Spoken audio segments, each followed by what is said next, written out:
লন্ডনে অধ্যাপক মোহাম্মদ ইউনূস ও তারেক রহমানের বৈঠক, নির্বাচনের সময় ও সংস্কারে বিশেষ গুরুত্ব।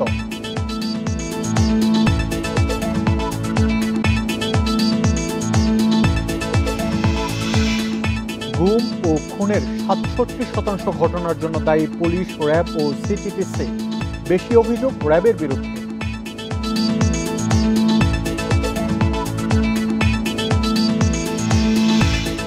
ঈদের ছুটি শেষে রাজধানীমুখী মানুষ, যমুনা সেতুতে গাড়ির চাপ, টোল প্লাজা পর্যন্ত ৪ কিলোমিটার যানজট।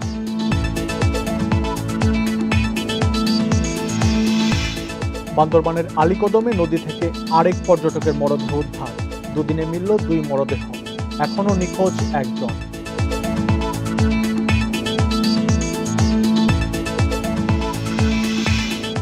তেহরানে হামলার জবাবে ইসরায়েল লক্ষ্য করে শতাধিক ড্রোন ছড়েছে ইরান, ভূপাতিত করার দাবি তেল আবিবের।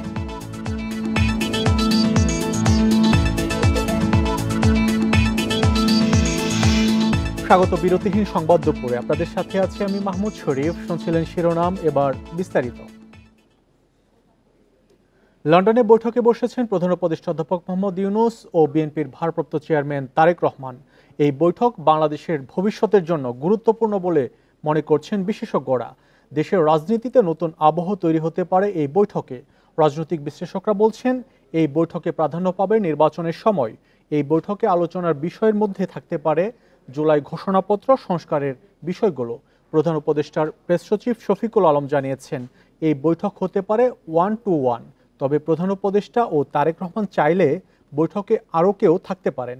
এই বৈঠকটি বাংলাদেশের ভবিষ্যতের জন্য গুরুত্বপূর্ণ বলেও জানান প্রেস সচিব।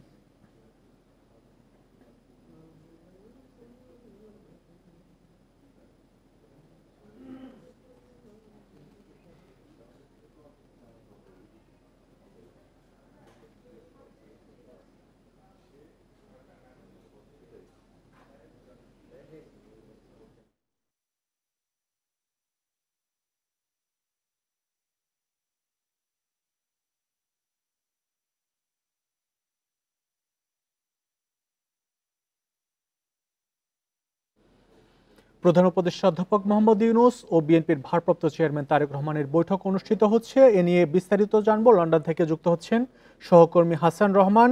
হাসান, বৈঠক কতক্ষণ আগে শুরু হয়েছে, আর বৈঠককে ঘিরে এই হোটেলের আশপাশে বিএনপি নেতাদের উপস্থিতি কেমন দেখছেন?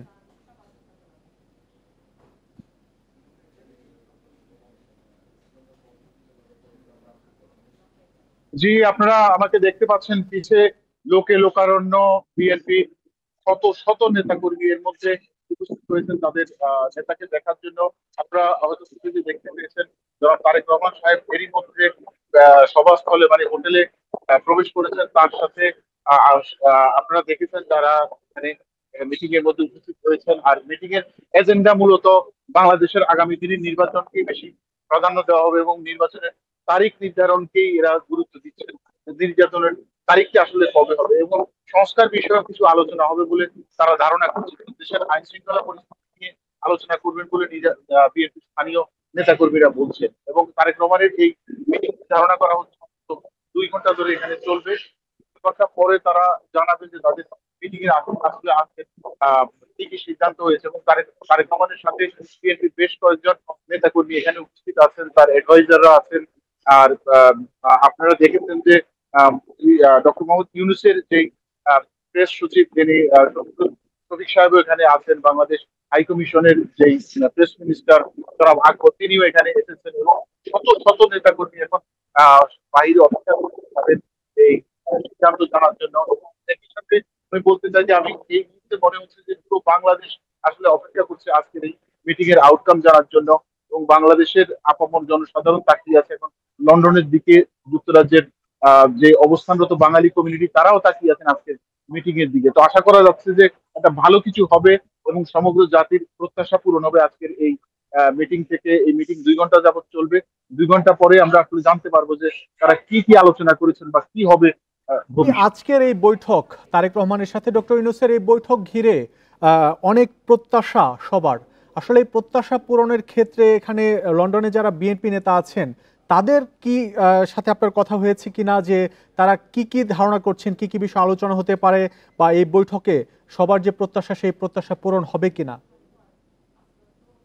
তাদের আশা যে প্রত্যাশা পূরণ হবে। আমি বিএনপির এখানকার স্থানীয় নেতাদের সাথে কথা বলেছি, বিএনপির বিভিন্ন স্তরের নেতারা বলছেন যে আজকের এই মিটিংটি দেশের অত্যন্ত গুরুত্বপূর্ণ দুজন ব্যক্তিত্বের সাথে অনুষ্ঠিত হচ্ছে, এবং তারা আশা করছেন যে নির্বাচনের তারিখ নিয়ে যে জটিলতাটা আছে সেই জটিলতাটা আজকে অবশ্যই নিরসন হবে, এবং সংস্কার নিয়ে যেই দুই পক্ষের মধ্যে যেই আলাপ আলোচনাটা হচ্ছে সেটাও একটা সুন্দর সমাধানে তারা পৌঁছতে পারবেন, এবং দেশের যেই বর্তমান পরিস্থিতি এবং ভবিষ্যতে দেশ কোন দিকে যাবে, তাদের রাষ্ট্রের ভবিষ্যৎ পরিকল্পনা কি হবে সেটাও তারা আজকে অবশ্যই নির্ধারণ করতে পারবেন, এটা প্রত্যাশা করছেন বিএনপির নেতৃবৃন্দ। আমরা জানি যে বিএনপির ভারপ্রাপ্ত চেয়ারম্যান তারেক রহমানের সাথে বৈঠকে যোগ দিতে এরই মধ্যে বাংলাদেশ থেকে বিএনপির স্থায়ী কমিটির সদস্য আমির খসরু মাহমুদ চৌধুরী লন্ডনে গেছেন। হোটেলে তারেক রহমানের সাথে কে কে প্রবেশ করেছেন?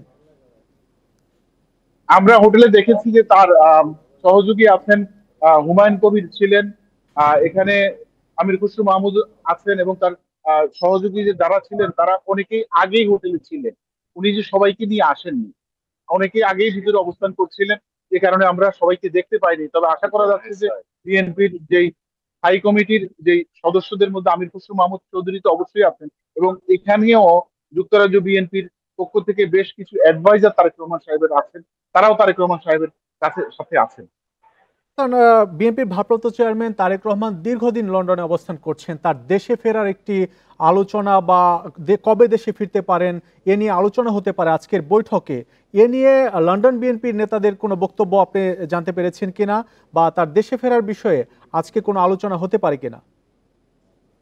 অবশ্যই হতে পারে, কারণ হচ্ছে আজকে নির্ধারিত হবে। সবাই আশা করছেন যে তারেক রহমান সাহেব দীর্ঘদিন থেকে বাংলাদেশে যাওয়ার জন্য তার প্রতি দেশের একটা প্রত্যাশা আছে। দেশের কোটি কোটি ভোটার বা বিএনপির কোটি কোটি সমর্থক বসে আছেন তারেক রহমান সাহেব কবে দেশে ফিরবেন।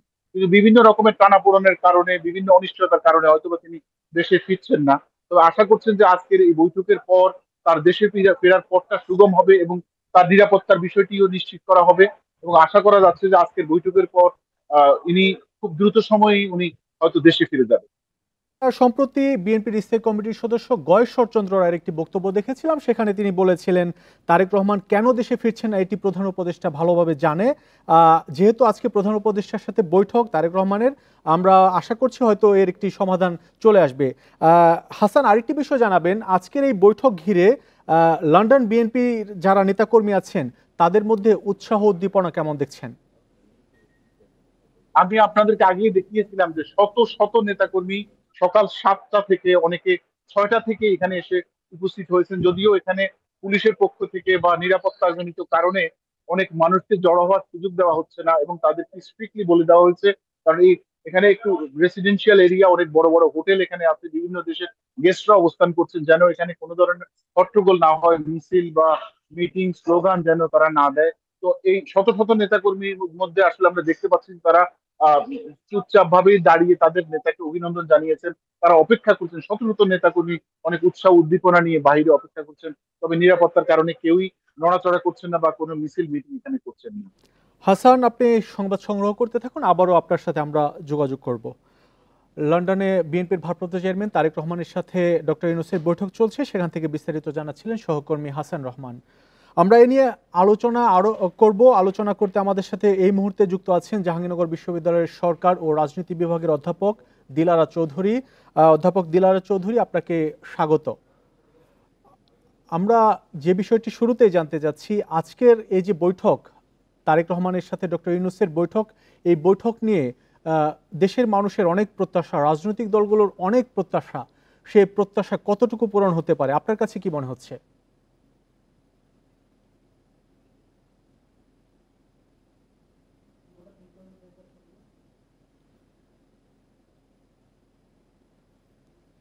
অধ্যাপক দিলারা চৌধুরী, আপনি আমাকে শুনতে পাচ্ছেন?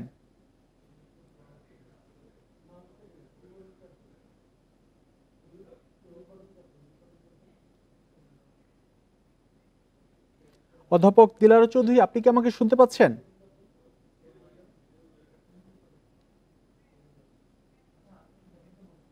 দুঃখিত দর্শক, সংযোগটি বিচ্ছিন্ন হয়ে গেছে, আমরা পরবর্তীতে আবারও যোগাযোগ করার চেষ্টা করব। এপ্রিলের মধ্যেই নির্বাচন হলে জাতির জন্য মঙ্গলজনক বলে মন্তব্য করেছেন জামাত ইসলামের সাবেক ভারপ্রাপ্ত সেক্রেটারি এটিএম আজহারুল ইসলাম।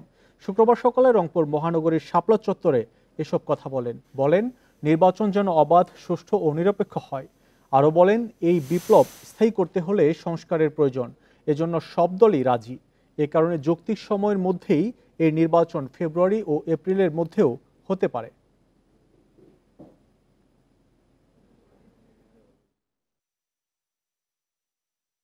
অবাধ নিরপেক্ষ যেন হয় এবং সেই নির্বাচনের জন্য আগের মতো কোনো পরিবেশ সৃষ্টি না হয়। আর যেহেতু একটা বড় বিপ্লব হয়েছে, সেই বিপ্লবের জন্য স্থায়ী করতে হলে আমাদের কিছু সংস্কারের প্রয়োজন, যেটা আমরা সব দলের মাত্র রাজি।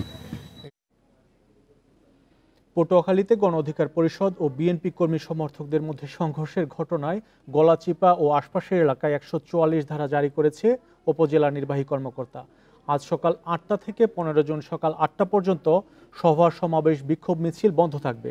বৃহস্পতিবার রাত 10টার দিকে গলাচিপার চর বিশ্বাস এলাকায় গণ অধিকার পরিষদ ও বিএনপি কর্মী সমর্থকদের মধ্যে সংঘর্ষ হয়। এ সময় গণ অধিকার পরিষদের সভাপতি নুরুল হক নূরকে অবরুদ্ধ করে রাখা হয় বলে অভিযোগ ওঠে। প্রায় ৩ ঘন্টা পর ভোর ৪টার দিকে অবরুদ্ধ অবস্থা থেকে মুক্ত হয়ে গলাচিপা ডাকবাংলোয় অবস্থান নেন নূর। এ ঘটনায় গণ অধিকার পরিষদ ও বিএনপি নেতারা পরস্পরকে দায়ী করেন।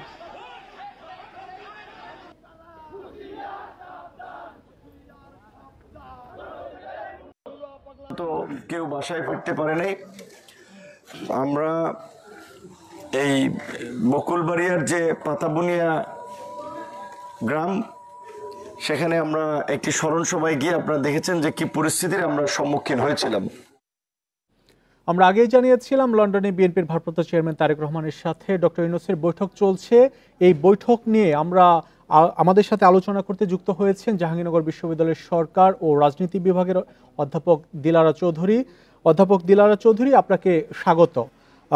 শুরুতে যে বিষয়টি জানতে চাচ্ছি, আজকে এই তারেক রহমানের সাথে ডক্টর ইউনূসের যে বৈঠক, এই বৈঠক নিয়ে রাজনৈতিক দলের পাশাপাশি দেশের মানুষের অনেক প্রত্যাশা। নির্বাচনের সময় নিয়ে যেহেতু অন্তর্বর্তী সরকার এবং বিএনপির মধ্যে একটু দূরত্ব আছে, এই সংকট সমাধান হবে কিনা আজকে?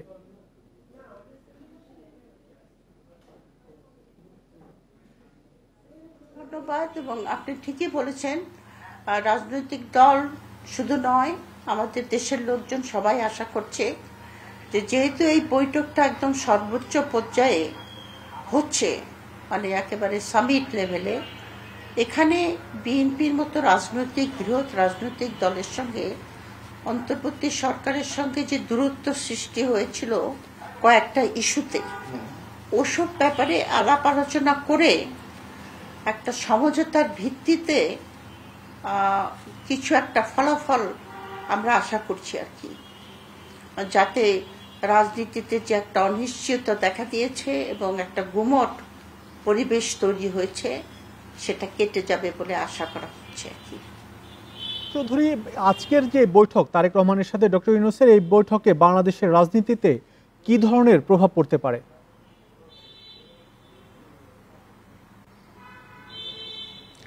প্রথম কথা, প্রভাব পড়তে পারে যে আপনার যে নির্বাচন নিয়ে যে আপনার একটা মানে মুখোমুখি অবস্থান, যে বিএনপি বলছে ডিসেম্বরে এবং প্রফেসর ইউনূস অন্তর্বর্তী সরকারের যিনি আপনার প্রধান উপদেষ্টা, উনি ওনার থেকে সরে এসছেন, উনি বলেছেন এপ্রিলে। এটাই আমার মনে হয় একটা প্রাধান্য পাবে।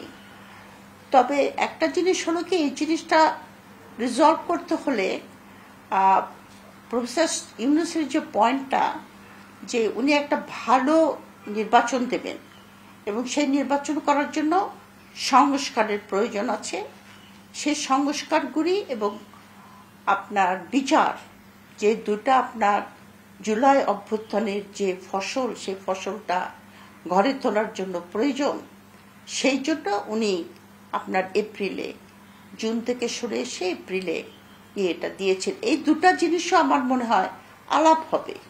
শুধু যে নির্বাচনের তারিখ নিয়ে আলাপ হবে তা না, আরও একটা ইস্যু যেটা আছে সেটা হলো যে বিচার এবং সংস্কার, এই ব্যাপারে বিএনপির আপনার সহযোগিতা এবং এই ব্যাপারে বিএনপি কতখানি ছাড় দিতে পারে, কতখানি সময় দিতে পারে প্রফেসর ইউনূসকে, সেটা নিয়েও আমার মনে হয় এটা আলাপ হবে। দিলারা চৌধুরী, আমরা বিএনপির বিভিন্ন নেতাদের সাথে কথা বলে যতটুকু জানতে পেরেছি যে আজকের বৈঠকে নির্বাচনের সময় নিয়ে যেহেতু দুই মত আছে, ডিসেম্বর না এপ্রিল, তো মাঝামাঝি একটি সময় ফেব্রুয়ারিতে নির্বাচনের প্রস্তাব দিতে পারেন তারেক রহমান ডক্টর ইউনূসকে। আসলে এই প্রস্তাব হলে এটি দেশের জন্য কতটুকু ইতিবাচক হবে?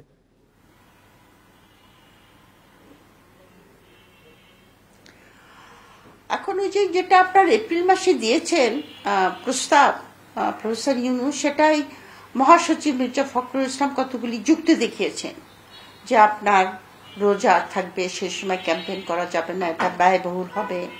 হ্যাঁ, ওনার যুক্তি ঠিক আছে হয়তো, কিন্তু কথা হলো যে প্রফেসর ইউনূস যেটা চাচ্ছেন সেটা হলো যে আপনার সংস্কার এবং বিচারটা শেষ করা। এখন এপ্রিল মাসে দিলে যে যুক্তিগুলি দেখিয়েছেন মহাসচিব, সেগুলি হয়তো গ্রহণযোগ্য, কিন্তু কথা হলো যে আমরা কিন্তু বাংলাদেশে একটা অস্বাভাবিক অবস্থার মধ্যে আছি। ঠিক একটা স্বাভাবিক অবস্থায় যেভাবে নির্বাচন হয়, ধীরে সুস্থে ক্যাম্পেইন, এগুলি তো আমাদের যে অস্বাভাবিক অবস্থা, সেখানে বোধহয় এগুলি কিছুটা অ্যাডজাস্ট করা বা ইগনোর করা সম্ভব। ফেব্রুয়ারি মাসে নির্বাচনের ডেট আমি জানি না সেটা আপনার কি ধরনের প্রস্তাব আসবে, কিন্তু দি ক্রাক্স অফ দি প্রবলেম, আসল কথাটাই হলো যে আপনার সংস্কার এবং বিচার কাজ শেষ হবে কিনা। এই দুটা আরেকটি বিষয় জানতে যাচ্ছি, তারেক রহমানের দেশে ফেরা নিয়ে 5 আগস্টের পরে সবার ধারণা ছিল শিগগিরই দেশে ফিরবেন তারেক রহমান। এখন তারেক রহমানের দেশে ফেরার বিষয়ে আজকে কোনো আলোচনা বা কোনো তারিখ নির্ধারণ হতে পারে কিনা, কি মনে হচ্ছে আপনার? আমাদের কোনো পরিবর্তন হবে না। জি, তারেক রহমানের দেশে ফেরা নিয়ে যদি বলতেন যে তারেক রহমানের দেশে ফেরার বিষয়ে আজকের এই বৈঠকে কোনো আলোচনা হতে পারে কিনা ডক্টর ইউনূসের সাথে?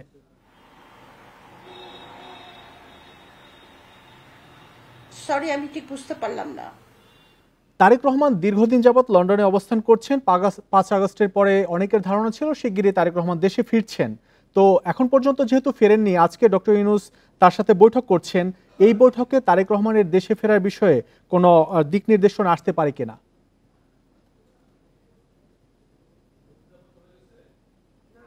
আমার মনে হয় এটা আলাপ হবে, কারণ এটা প্রিকারসার হিসেবে যেটা দেখা গেছে যে স্বরাষ্ট্রমন্ত্রী কিন্তু বলেছেন যে ওনার দেশে আসার কোনো অসুবিধা নেই।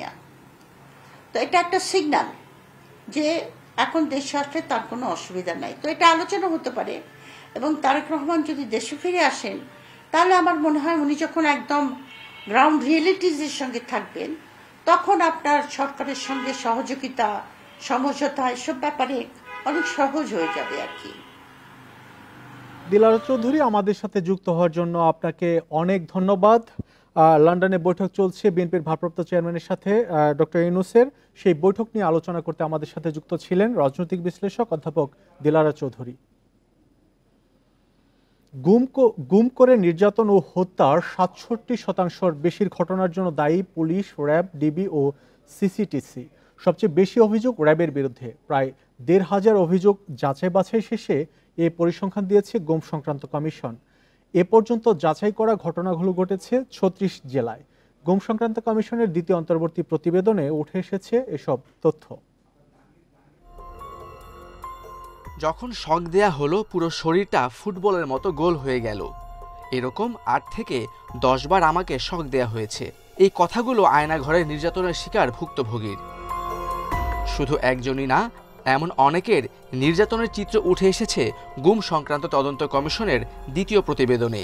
প্রতিবেদনে গুমের ঘটনায় প্রত্যক্ষ ও পরোক্ষভাবে জড়িত প্রতিটি বাহিনীর ভূমিকা তুলে ধরা হয়েছে। এতে বলা হয়, নির্যাতনের পর আটক ব্যক্তিদের অনেককেই বিচার বহির্ভূতভাবে হত্যা করা হয়। যাদের হত্যা করা না হতো তাদেরকে আটক রেখে নির্যাতন করত বাহিনীগুলো। কমিশনের প্রতিবেদনে বলা হয়, ঢাকা সেনানিবাসের ভেতরে যৌথ জিজ্ঞাসাবাদ কেন্দ্র ছিল ডিজিএফআই এর counter terrorism and intelligence bureau CTIB. এটি মূলত আয়নাঘর নামে পরিচিত। এটি সবচেয়ে কুখ্যাত আটক কেন্দ্রগুলোর অন্যতম, যেখানে ব্যাপক নির্যাতন এবং দীর্ঘদিন আটক রাখা হতো। অপহরণ করার জন্য মাঝে মধ্যেই র্যাবের গোয়েন্দা বিভাগ সহায়তা করত। এই র্যাবের বিরুদ্ধেই সবচেয়ে বেশি গুমের অভিযোগ। গুমের সাথে জড়িতদের বিচার নিশ্চিতে বিশেষ আদালত গঠনের আহ্বান মানবাধিকার কর্মীদের। যে অবকাঠামো আছে বিচার ব্যবস্থার, সেটা খুবই দীর্ঘসূত্রিতা। প্রিভিয়াস লাখ লাখ মামলা এমনি পড়ে আছে আমাদের এখানে। সে স্বল্প পরিমাণ জজ, স্বল্প পরিমাণ আদালত, লজিস্টিক সাপোর্ট নাই। সুতরাং এই গুম খুনের মামলা যদি নিষ্পত্তি করতে হয়, তাহলে পার্টিকুলারলি একদম নির্দিষ্ট সময় বেঁধে দিয়ে একটা কোর্ট ফুল নির্ধারণ করে দিয়ে সে শুধু গুম খুনের মামলাই করবে, আর কোনো কিছু করবে না। 2009 সালের 6 জানুয়ারি থেকে 2024 সালের 5 আগস্ট পর্যন্ত গুমের ঘটনা তদন্তে 2024 সালের 27 আগস্ট কমিশন গঠন করে সরকার। 4 জন প্রধান উপদেষ্টার কাছে তৃতীয় প্রতিবেদন জমা দেয় commission. Khaled Raihan, independent news, Dhaka. Eid শেষে কর্মস্থলে ফিরছেন মানুষ। মহাসড়কে পরিবহনের বাড়তি চাপ থাকায় যমুনা সেতু পশ্চিম টোল প্লাজা থেকে সয়দাবাদ মোড় পর্যন্ত 1.5 কিলোমিটার যানজটের সৃষ্টি হয়েছে। সকাল থেকে টোল প্লাজায় পরিবহনের চাপ পড়ায় যানজটের সৃষ্টি হয় বলে জানিয়েছে যমুনা সেতু থানার অফিসার ইনচার্জ আসাদুজ্জামান। যানজট নিরসনে কাজ করছে ট্রাফিক পুলিশ ও যমুনা সেতুর থানা পুলিশ। এদিকে পদ্মা টোল প্লাজায় গাড়ির চাপ রয়েছে। বাড়তি ভাড়া নেওয়ার অভিযোগ উঠেছে টোল প্লাজা থেকে। পটুয়াখালীতে ভোর থেকে সব বাস টার্মিনালে মানুষের উপচে পড়া ভিড় লক্ষ্য করা যায়। এর মধ্যে আগামীকাল পর্যন্ত বিক্রি হয়েছে দূরপাল্লায় চলাচলকারী 2 শতাধিক বাসের টিকিট। রাজবাড়ীর দৌলতদিয়া ফেরিঘাটে যাত্রীদের ভিড়, যানবাহনের চাপ বাড়লেও ভোগান্তি ছাড়াই কর্মস্থলে ফিরছেন দক্ষিণ পশ্চিমাঞ্চলের মানুষ।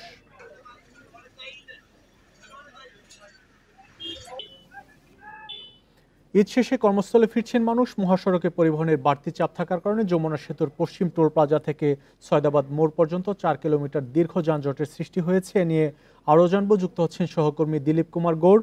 দিলীপ, যানজটের এখন কি পরিস্থিতি দেখছেন, আর মূলত এই যানজট কখন থেকে শুরু হয়েছে?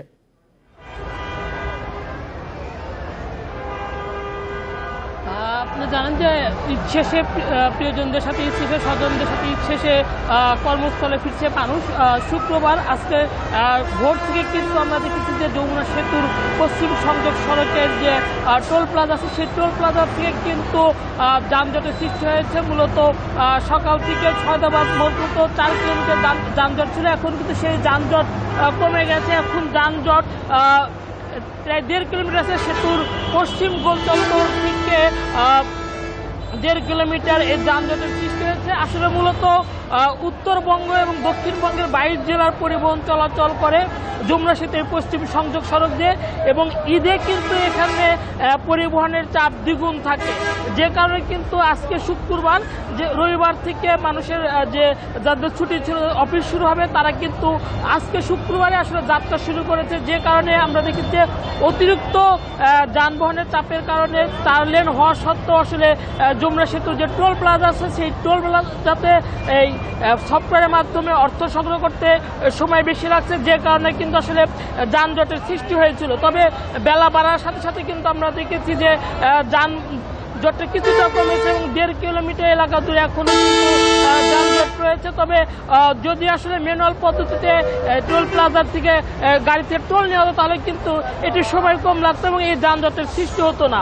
আমরা দেখেছি যে যমুনা সেতুতে গণপরিবহনের পাশাপাশি ব্যক্তিগত পরিবহন, truck, private car, motor cycle সব ধরনের যানবাহন যাচ্ছে, এবং এই যানবাহনের বাড়তি চাপের কারণে কিন্তু আসলে এই যানজটের সৃষ্টি হয়েছে। যদিও সেখানে ট্রাফিক পুলিশ এবং হাইওয়ে পুলিশ কাজ করছে, এবং হাইওয়ে পুলিশ এবং যমুনা সেতু থানার যিনি পুলিশ অফিসার আছে আসাদুজ্জামান, তিনি জানিয়েছেন যে অল্প কিছুক্ষণের মধ্যে হয়তো এই যানজটটি কমে যাবে এবং সেক্ষেত্রে কিন্তু যান চলাচল স্বাভাবিক হবে। উত্তরবঙ্গ থেকে ঢাকাগামী লেনে যানজট থাকলে কিন্তু ঢাকা থেকে উত্তরবঙ্গগামী যে লেন আছে, সে লেনে কিন্তু কোনো যানজট নেই এবং নির্বিঘ্নে পরিবহন চলাচল করছে।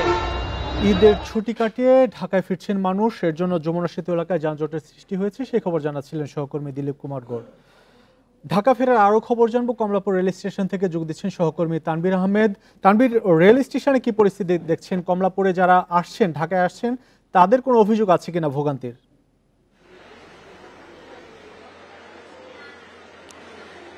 দেখুন, আমি আজ সকাল থেকেই রয়েছি কমলাপুর রেল স্টেশনে এবং রেলযাত্রা কিন্তু বাংলাদেশের যে মানুষ তাদের কাছে কিন্তু রেলযাত্রা বরাবরই পছন্দের একটি যাত্রা। এর প্রথম এবং প্রধান যে কারণ সেটি হচ্ছে কোনো প্রকার যানজট নেই। আর বাংলাদেশের রেলযাত্রার অন্যতম যে ভোগান্তি সেটি হচ্ছে শিডিউল বিপর্যয়, এবং এবার আমরা যেমনটি লক্ষ্য করেছি যে এবার কিন্তু শিডিউল বিপর্যয়ের যে ভোগান্তি সেই ভোগান্তি ছাড়াই কিন্তু যাত্রীরা এবার ভ্রমণ করেছে। আরেকটি বিষয় আমরা লক্ষ্য করেছি যে যারা ফিরতি যাত্রী তাদের পাশাপাশি অনেকেই কিন্তু আজ যাত্রা শুরু করেছে। তারা যেমনটি জানিয়েছেন যে তারা ঈদের ভোগান্তিকে পাশ কাটিয়ে তারা আজ যাত্রা করছে তাদের নির্ধারিত গন্তব্যে। অনেকেই আসলে ঈদের ডিউটি শেষ করে তারা এখন ছুটি পেয়েছে, যার কারণে তারা এখন যাচ্ছেন নারীর টানে তাদের বাড়িতে ফিরছেন। আর একটি বিষয় যেটি লক্ষ্য করেছি যে অনেকেই কিন্তু মাস্ক পরে তারপর তাদের নির্ধারিত গন্তব্যের উদ্দেশ্যে ভ্রমণ করছে। পাশাপাশি কিছু মানুষ রয়েছে যাদের সঙ্গে আমরা কথা বলেছি, তারা মাস্ক পরিধান না করেই ভ্রমণ করছে। রেলওয়ে কর্তৃপক্ষ থেকে কিন্তু কিছুক্ষণ পরপরই কিন্তু মাইকিং করা হচ্ছে এবং পাশাপাশি যে গেট সেই গেটেও কিন্তু বিভিন্নভাবে চেকিং করার চেষ্টা করা হয়। তবুও কিন্তু অনেকেই তাদের এই নিয়মকানুনগুলো মানছে না, মাস্ক না পরেই তারা ভ্রমণ করছে। আবার অনেকে বলছে তারা কোনো কিছু জানে না।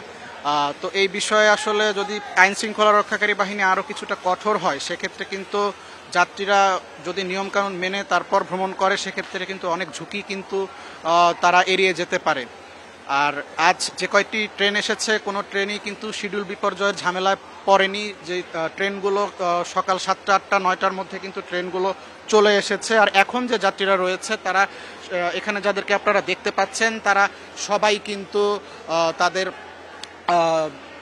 ঈদের যাত্রার জন্য তারা আসলে এখন অপেক্ষা করছে। তারা এখন তাদের নির্ধারিত যে ট্রেন সেই ট্রেন স্টেশনে যখন আসবে, আসার পরপর তারা তাদের নির্ধারিত গন্তব্যের উদ্দেশ্যে তারা রওনা দিবে। ঈদের ছুটি কাটিয়ে ঢাকায় ভোগান্তি ছাড়াই ফিরছেন রেল স্টেশন থেকে, সে খবর জানাচ্ছিলেন সহকর্মী তানভীর আহমেদ। বান্দরবানের আলীকদমে মাতামুহুরী নদী থেকে আরেক পর্যটকের মরদেহ উদ্ধার করা হয়েছে। এ নিয়ে দুদিনে দুজনের মরদেহ উদ্ধার করা হলো। এখনও নিখোঁজ একজন।